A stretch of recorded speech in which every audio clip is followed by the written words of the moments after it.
That's my sitting ovation for you making it back here.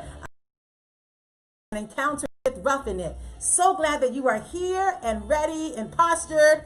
I can feel the energy already. We are ready to receive, ready to enlarge, ready to do something different than what has been happening, and or maybe to just add some strength, some fresh breath of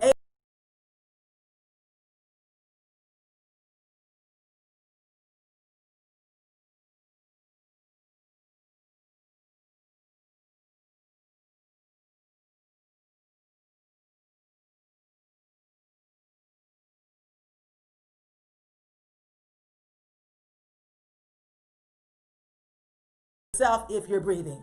And our part here at Ruffin through Life Empowerment Church, our part is to make sure that we're helping you to bring some substance that is meaty and fruitful and refreshing and that is life-giving to any and every type of relationship you find yourself in. I'm so excited. Deaconess Dorothy said already about 10 minutes ago, she was like, I am here and I am excited. We are so excited anytime to be with you too, Deaconess Dorothy, Mother Alice. Deacon Anthony's in the house. Yes, all right. Well, you know what we do. We want to give others an opportunity to have their relationships too refreshed. Again, Roughing It is all about the real raw deal of our relationships and how to make them better, how to best equip them, best inform them, best launch them in different directions that will be more fruitful and enjoyable. You don't want to go through life with just angst in your heart with every relationship that you have, because then you have to recognize the common denominator in all of those relationships is, not going to say it, you. There's an issue there. I can't seem to find my footing in this relationship. You might want to do some introspective work. I'm just saying it's worth it. You might want to check out what's going on inside of you if every relationship is having some issues and you're the common denominator in all of them. But I'm encouraging you today to know that there's hope. There's renewal and there is refreshing. There's equipping. The scripture says, in a multitude of counselors, get some help, gain some understanding, gain some insight. There's safety. There's renewal. And we don't have to stay where we are. And you're here today because you want to make sure that others do the same, that they don't stay where they are. So let's make sure we're sharing this space. We are tagging others. We are starting a watch party on our social media platforms so others can come across our Facebook page. They can go to YouTube and they can see, hey, there's some refreshing in these times of being quarantined, these times of being on lockdown again in California. There is some refreshing and there's some hope inside of those four walls of inside of those and there's some hope. Out of the abundance of the heart, the person is going to speak, and as a person thinks in their heart, so are they. So we're going to think that we have something of substance and something that is meaty and meaningful to bring into all of our relationships. There's nothing like knowing that when you show up, people are naturally wanting to be around you. They are looking for some strength, some encouragement, some peace, and they trust your ability to love. Speaking of love, we've been very diligent in our time together here with Ruffin It. We've covered a myriad of different topics during this time. We began in the beginning of this COVID time. We really nestled into the 5 love languages, and we were very purposeful to make sure that the listeners, you and those that you know, were having that assessment completed. The 5 love languages assessment, was having that assessment completed on purpose so you can know how you're wired. How do you think or how do you receive love, and how do you have a natural propensity to communicate love? You might want to, if you haven't already, go to the 5lovelanguages.com and take that assessment to find out how you're wired. Do you prefer touch? Is that your major expression of a love language? Or gifts? Do you prefer gifts? Is that how you receive love? Is that how you understand that you are being best loved? And is that the way that you best communicate love? We also talk about, under the umbrella of the 5 love languages, that we want to make sure that we understand how we're wired and how others are wired too, especially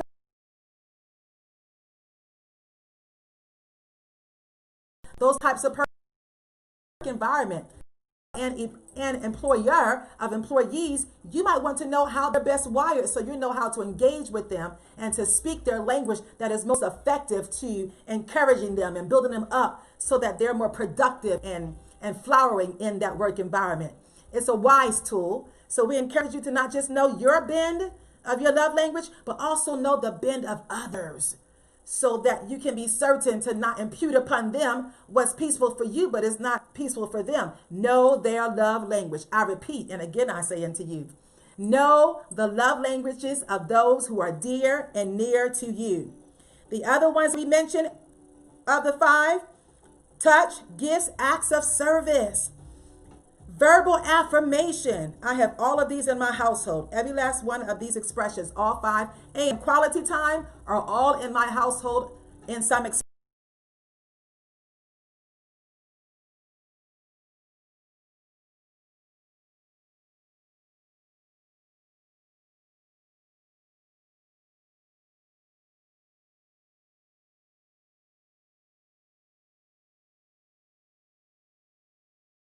I heard this term from a certain person who shall be joining us soon, and the term was suffering in silence.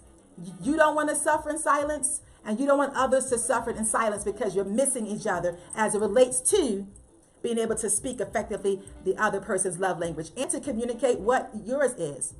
That might be something that you might want to keep on standby for the single ladies and single men. So you can say, oh, and here's my love language card. So there's no confusion. I do not like or prefer acts of service. I want gifts. Ta-da. So we talked about the love languages here. We also talked about race relations. It is necessary we believe it's necessary for us to have a voice for whatever is angsting or echoing in the world. The church, the body of Christ, the people of the Most High God need to know how to speak to it, address it, and then lead. We have done that here through Ruffin. Here, you know that was a hot topic. Last week we addressed yes, we did.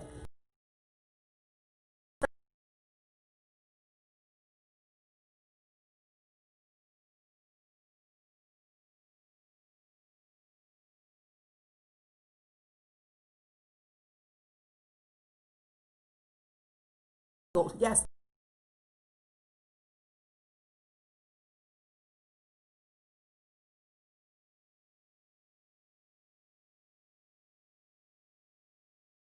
Last week podcast and refresh yourself under that umbrella. And or if you know someone who is still in that place, whether they're struggling or they have surrendered to and saying this is just it, and they don themselves under the blood of Jesus as a Christian, a man or woman of faith, then it is your responsibility to be your brother and your sister's keeper and to text them, tag them, send them, or just watch with them last week's broadcast. And today, right on target, like clockwork, he comes in. Today, we're going to highlight into one that many of us, if not all of us, can probably identify with, whether it's in our own decisions or it's in the decisions of others that we watch.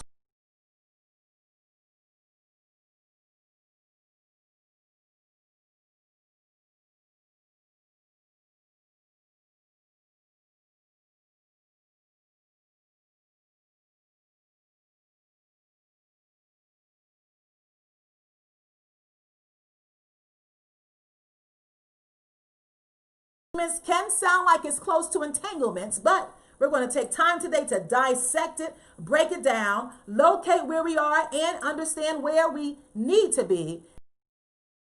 Way handle that, and I know we can be enlarged through it. So let's begin to dive in and dig into enmeshments. Are you ready? I think I am. I think I am. All right. All right. He's ready. I'm ready. I want to invite you again to just tag, text, share this time and space so that others can recognize they can come out of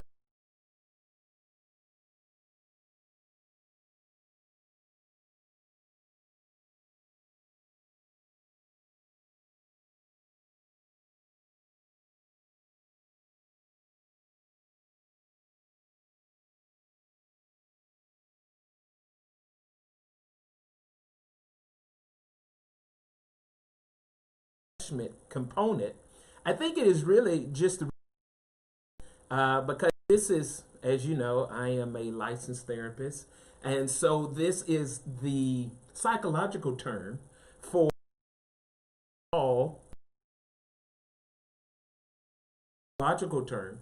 And so when you understand this psychological component to the relationship component, you begin to understand, how do we get there? What do we do? How do we kind of fall into these traps? And not that it always turns into something sexual, because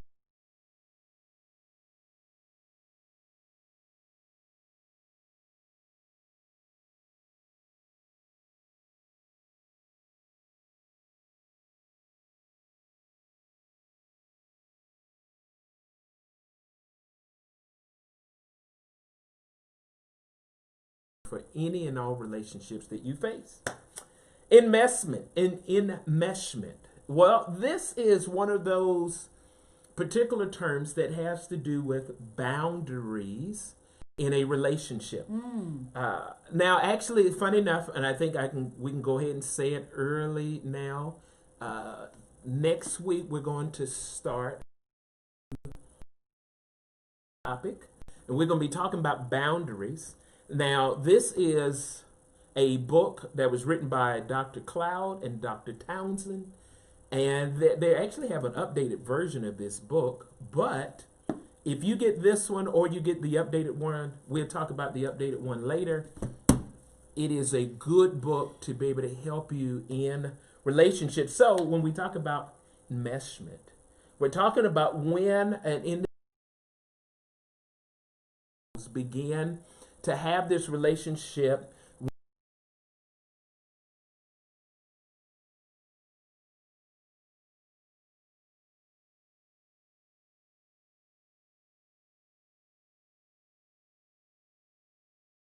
we talk about the individual, it also usually begins to be one of those things where the individual loses him or herself within the relationship.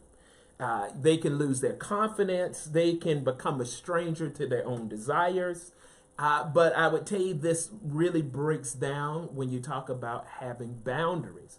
And that's the reason why we're going to get into boundaries for our next topic next week. But this is like what we would call a dysfunctional relational pattern. Now, there are different reasons and ways that people may find themselves in what we call enmeshment. But it is usually where sometimes what happens, we start off with a good approach. We start off with maybe wanting to be protective. Maybe we want to be supportive. Maybe we're even helping the person to have financial assistance. But what happens is that over time, and a good attempt to do something worthwhile, something that's healthy, something that's good, what eventually ends up happening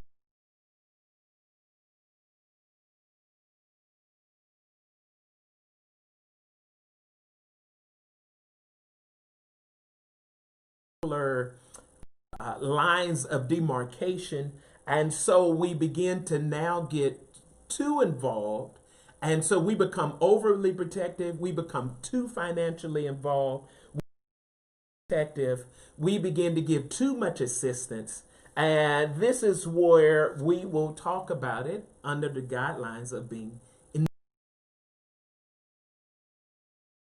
is that you in an individual relationship, but you can also have that when you talk about family dynamics. So you may actually have grown up in a family, you may actually be in a family right now that is actually what we would call enmesh. This is where you have not necessarily had good boundaries within the context of your family, and so you begin to find yourself sometimes overly involved, emotionally over involved, sometimes physically over involved. Sometimes this shows up in a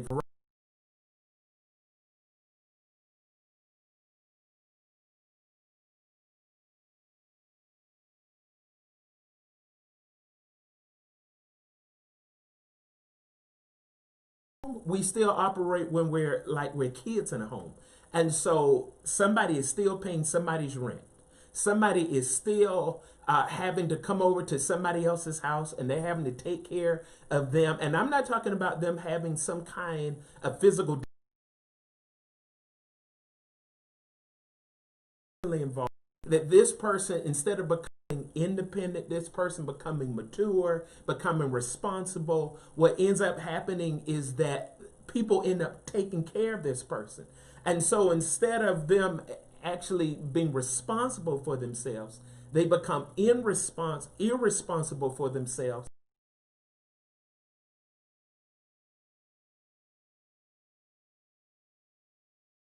Shows up like they are irresponsible. And that is a good example of enmeshment. So you can also find that if there is a deficit in the relationship, let's say between the parents, and so then one of the children may begin to try to fill in that perceived gap of emotional disdain or emotional deficit. And then this new dynamic begins to be accepted that is unhealthy. So instead of the child being allowed to stay, quote unquote, in the child developmental process, the child begins to assume an attachment, whether it's the father and or the mother. Sometimes you may see this happen if a parent dies.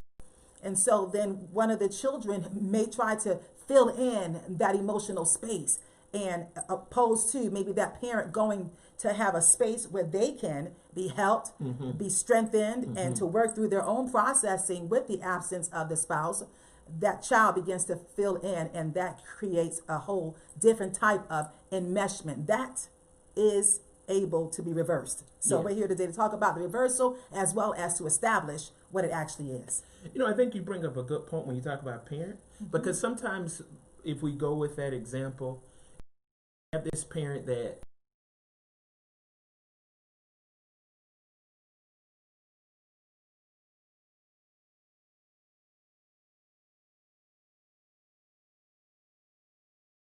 happening, if they're not careful, they will lean into maybe their son or their daughter. And so instead of them being a parent to them, this child becomes like their best friend. And so they begin to pour all of their troubles, all of their challenges, their life, right? The processing into the relationship with the child. Exactly. And so now the child becomes like this counselor. The child becomes like this encourager. And it's one thing to have just a good relationship, but it's another thing when the child has to now take on these adult-like characteristics, adult-like responsibilities, and now this child is almost sometimes can lose their childhood. Certainly. Because they're having to cater so much to adult-like responsibilities. Right, everyone's losing. I mean, the parent is also losing their parental relationship with the child. Yes, and so because so much may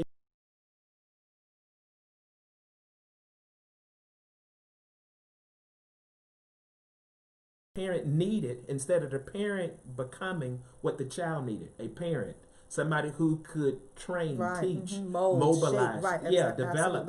And so you can find that dynamic in a parent-child relationship. You can find that dynamic sometimes in relationships where one party, and I think this is another good example when you talk about the emotional side of things. And this is where you can have that emotional dynamic where this particular person is in relationship with someone else. But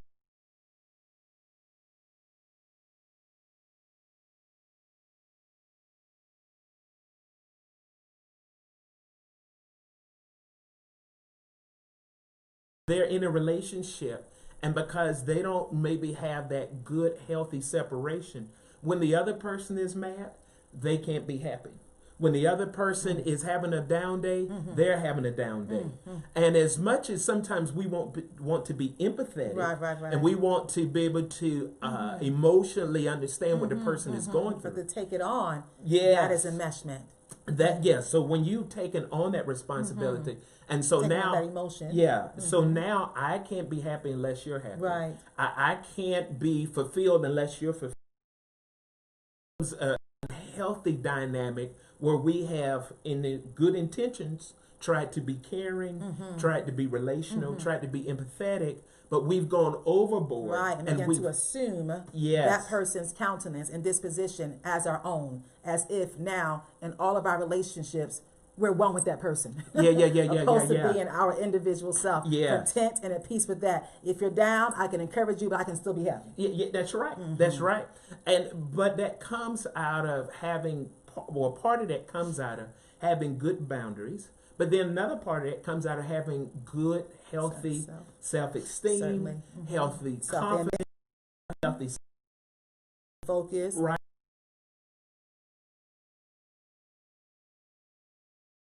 Wasn't afforded to me. And now I'm an adult. And so now where I'm in another relationship, right? I went from one enmeshment to another enmeshment relationship, that now what happens is when I need to have a healthy separation and I need to have a healthy kind of push back to, hey, this is what's going on. I want to be here for you, but I can't solve this. I can't necessarily jump in and take care of everything. What ends up happening is I don't have anything to rely on because I didn't have the opportunity to really develop that as a child. Now I'm an adult, and so I'm insufficient in these particular areas of my life.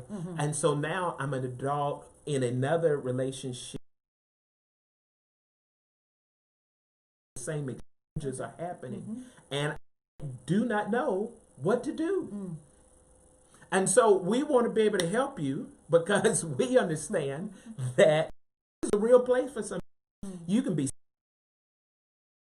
and yet have a soul that is famished, have a soul that is undernourished, have a soul that is underdeveloped. And we want to be able to help you so that you can have a better relationship. So when we talk about that, was there something else you were going to say? No, I'm sure it wasn't. So when we talk about that, here's another thing that's important. You have a good closeness, and we should have a good closeness with people. We should be able to form relationships in which there is intimacy, not sexual intimacy, outside, for us to be able to have this particular type of exchange so that we can have fulfillment, mutual fulfillment, we can have mutual nourishment, and we're able to have the kind of emotional identity that allows us to be able to walk away when there are challenges and still come back with the ability to resolve while keeping who we are intact. So with that, I think that it's also important to understand that therefore you and I have to grow emotionally. You and I have to grow emotionally. Now, when you talk about growing emotionally, I think this becomes one of those things that as a born-again believer, as a Christian, and I would even say sometimes even as males, this isn't one of those subjects that you hear a whole lot about when we talk about who we are, spirit, soul, and body. And I think it becomes one of those things where you and I have to, especially I think with men, because men, I don't think that we center a whole lot on the emotional side of who we are. It all depends on the man. Well, that's what I'm saying. I think in general, as men in general, I don't think that we center a whole lot on who we are emotionally. I think when you look at the research, men are comfortable with their emotions as it relates to anger. Men are comfortable with their emotions as it relates to being hungry. Men are comfortable with their emotions as it relates to being happy and joyful. But when you talk about relational emotions, that becomes something that is not part of the ongoing male conversation. And so I think this becomes something that men have to sometimes wrap their minds around. But then I think also as we talk about who we are as believers, it becomes one of those subjects that you don't necessarily hear taught like in your discipleship class. You don't hear it taught necessarily over in the preaching about, different attributes that we need to acquire as believers. And so I think this becomes one of those subjects that, we've heard about, but not necessarily really really focused in on, so that we might cultivate what does emotional healthiness look like. So I think when we are talking here about the whole idea of being enmeshed, it is being able to recognize that, listen, when we were talking last week about being entangled and we were talking about being detangled, it is being able to recognize part of that detanglement is being able to recognize who am I emotionally and where am I in that dynamic, so that I might be able to untangle myself, because I begin to recognize who I am outside of this relationship. So I think one of the things that becomes important when we are talking about how do we develop emotionally, how do we kind of detangle ourselves in these entanglements, I think part of it is being able to recognize. Enmeshment, but that's like the technical term. Oh, okay. So going with the whole, popular term now with the whole entanglement and being able to detangle, I think part of it is being able to recognize that we have to detox. Now, detox is one of those terms that we would use in mental health. It's one of those terms we use in counseling.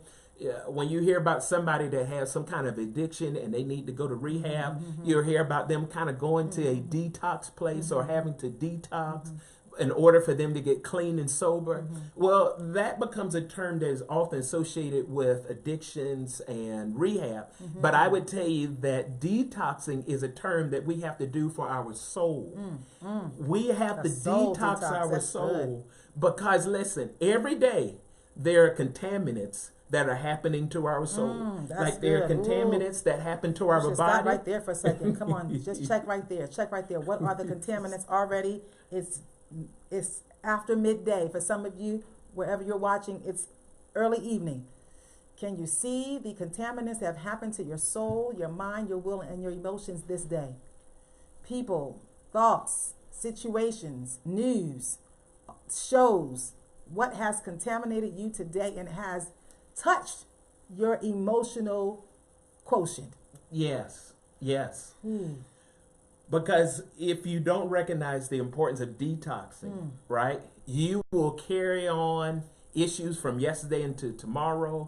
You will carry issues from yesterday until all of your tomorrows. Jesus. You'll take issues from your childhood into your adulthood. Yes. And to so the grave. Yes. Almost to heaven. Yeah.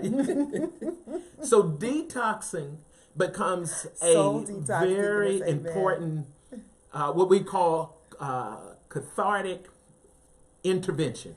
It's like having a good bowel movement for your emotions. There you go. Yeah. It's trying to give y'all the technical terms. I want to break it down from the hood. It's having a serious excretion for your emotions. Hallelujah. And here's the thing. All of us have to have Absolutely. it. It's just like, I think good example, bowel movement. Just like you have to have a bowel movement. At least a couple times a day. Right. Let it be known. Well, one time is good. Ooh, not according to my research. Once a day? Yes, once a day. No. Once a day is at problem. minimum. Is at minimum. I see what the problem is. I have some help for you afterwards. Once a day is minimum. Now, if you can have more than that, great. But you need to have at least once a day, right? But why? Because those toxins can't stay in your body or they will turn on you. And you will go from becoming healthy to becoming unhealthy. In a moment. Yes, because you have allowed toxins to stay build up, right, beyond its allowable time frame, right? And so it's the same thing here. You have toxins in your soul. And if you allow it outside of it allotted time frame, listen, it will begin to toxify your emotions. The scriptures make that clear. It will toxify your relationships. Don't let the sun go down. Toxify you. Yes. So even if, this is the reason why this becomes so important, because even if you're not in a relationship with another individual, which I would find that to be strange. Right. If you're watching this broadcast, you're in relationship with somebody. You should be. But just in case, if you're not, If you're not, then you're toxic. and you are just in relationship with you. Oh my goodness. Listen, you can still have toxicity Yes. in your own From personal you. relationship. Self-intoxicated. Yeah. You can be self-intoxicated. Self-intoxicated. And so listen, and when you don't detox your soul, listen, you have a potential to have low self-esteem issues. When you don't detox your soul, you are a candidate for being a victim. You know, we talk about people in relationships and they talk about being victimized. And when I say you're a candidate for being a victim, I'm not talking about you necessarily putting yourself in a situation where somebody's going to physically take advantage of you. I'm saying, remember we're talking about emotions here. I'm saying that you will put yourself in a position to where emotionally you can be victimized because you don't have good boundaries. And because you don't have good boundaries, then what happens is you begin to now, remember we talked about the whole enmeshment starts because you start off with good intentions, but they are overly practiced. So I wanted to be protective, but I became overly protective. I wanted to be supportive, but I became overly supportive. Starting to own that person's journey outside of your own and making it your own. And so you can get into that kind of dynamic where you become victimized by the situation, by the relationship, because there wasn't a good detoxing that took place. And I think another thing that can happen here when you don't detox is that you can get into this dynamic of trying to rescue people. I think this is one of those traps that you can fall in regardless of where you are, regardless of who you are. You know, there's some things that happen where it's like, yeah, if you're kind of in this situation, you're a little more prone to maybe have that kind of thing happen, such as if you are, let's say, you know, for you know, just hypothetically, or just a good case in point would be, you know, if I'm in a crime scene ridden area, I'm more likely to be victimized because crime is high in that area. Because that's the mentality of the people there. Yeah, I'm just saying, but that's just kind of what happens in that environment. The more that I'm out of that environment, I'm probably less likely, 9 times out of 10, to be impacted as much. Because I'm a little more separated from that. Well, it's the same thing here. The more that I am kind of in a toxic kind of dynamic, I'm more likely to put myself in a situation where I'm going to have low self-esteem. I'm going to possibly be a victim, but I'm also going to think, how can I rescue people? Now, it's one thing to help. It's another thing to rescue. Rescuing, when do you go from help to rescuing? Is when you have gone beyond the person's willingness to help themselves. Right, that's good. When you have done more than what they're willing to do, you have fallen victim to being a rescuer. Because now what happens, going back to that first example, what is happening now is I'm trying to rescue you from you, but you haven't recognized your own irresponsibility to rescue yourself. And so what happens is, because I haven't felt the pain and the consequences of my own actions, and I keep being rescued, I fall into the trap of feeling like, well, this isn't too bad. This really isn't all that bad. Why? Because somebody else has been rescuing me. Right. And so with that, the person who has a strong propensity to be the enmeshment initiator. Okay. No, talking about the initiator. Oh, initiator. So then, because that is how they are wired and that's how they're used to engaging with other people. Yes. Sometimes it may not even be that the other person is saying, come and rescue me. Domineering engagement that is so familiar to, and the main source of help that the enmeshment initiator knows how to engage with the other person. So they train the other person how to involve and how to engage in that relationship. So they are the initiator and they are the receptor. And that's when, as you're saying, the other person is thinking, hey, this is not too bad. This is how we flow here. You You do all the work. Yeah. His situation is a problem. Yes. And I don't get all do the anything. benefits. Exactly. I got all the benefits. Exactly. Yeah. And all of this is not healthy. But for some, it is their way of healthy. They see it as being healthy. All of these concepts and tools and details and terminology is far from their embrace. They don't think, oh, this is enmeshment. No, this is life. Yeah. Thinking. This is life. Oh, no, this is unhealthy. No, this feels great. Yeah. Until someone else comes and show them an empowering option, and they can choose it or they cannot choose it. Yeah. Sometimes it's difficult for those of us who have been exposed to a different way. I really struggle with saying a better way or a higher way, because some people live their whole life like this and think, oh, it's okay. That was great. I was hallelujah. And others are thinking, that was crazy. You see that? They didn't do nothing for us. Every time they got in trouble, they come rescue them out. Oh, it's a mess. And that's the dance that they know. Sick as it may be perceived to us, that is the dance that they know and that they perpetuate. And then those that are coming up in the next generation see that model, and they have to figure out according to their personality. Am I the helpless damsel in distress? Or am I the enmeshment initiator? It's almost like choosing a profession. Am I called to be a lawyer or a doctor in this family? You know, a small example of that is when I think about my education. I think about my education, right? And one of the things that happened for me that I think was a real game changer. In school, when I was in high school, I mean, I would say I semi-cared about my education. Semi-cared. So, I mean, I didn't flunk out. I didn't flunk a grade, you know what I mean? But I sometimes just did enough to pass. And there were some subjects in which I kind of did above average, right? But when I went to junior college and I had to pay for my tuition and I had to pay for my books. So it's costing you something, a little more investment. Yes.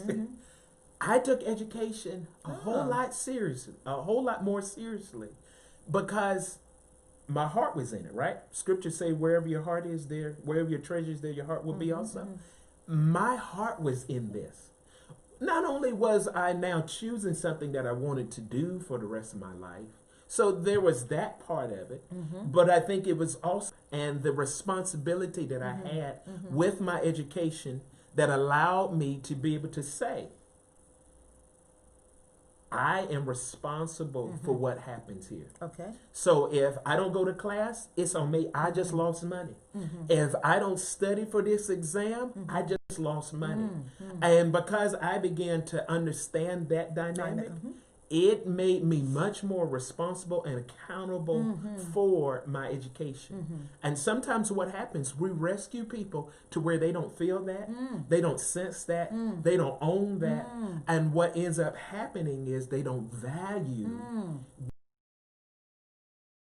Excited about being here with you, and we trust that you have been excited to be here with us too. We are thanking God for your lives, and we are interrupted. Keep going. But we shall not be denied, and neither shall you. So with that being said, look forward to joining us next week at the 4 o'clock hour Pacific Standard Time for Ruffin' It, as we continue forward with our focus to ensure that we are not tied up, tangled up, and meshed up in the wrong direction. You know, it's really funny and interesting because for many people, as I said before, this is just the way of life. And these paradigms and perspectives that we offer as different and optional seem foreign and crazy probably to them. Like, then who's going to take care of this for me? Yeah. It's so funny because I can recall a couple of stories when I was asking for my mother to come and stay with us when we first had the children. And my sister says, no. And my mother and sister live together in Philadelphia. And my sister says, no. My sister is grown, gainfully employed, single, at home with mommy, and they're just enjoying life together. And I with the twins. And my sister said, no, if mommy comes with you, then who's going to wash my clothes? And not at all did I think enmeshed. I did not think enmeshed because that's how we care for each other. We Yes. took care of each other on so many levels. Yes. And it was great. Anyway, Yes, so yes. that was not enmeshment. That was just a funny story to tell. Well, you know, and here's the thing: there are low levels of this. Here you go. And there are high levels of it. No, really, in all honesty, there are low levels and high. Right, and you get to and the then high there's levels, healthy. then it's not healthy. Our levels were very healthy, very loving, very loving and supportive. Wouldn't trade those two musketeers for nothing. Mwah. So listen. So one of the things that you'll see here coming up on the screen is this book called Boundaries. Now, with this particular book called Boundaries, it is what we're going to get into next week. And so we want, now listen, you can go and purchase this book on Amazon or any other outlets. Yeah, so you can get the audio version of this. You can also, I believe, even get is there another version of it? There's the audio, a hardback. Oh, I was thinking the digital. Yeah, so you can get the digital version of this.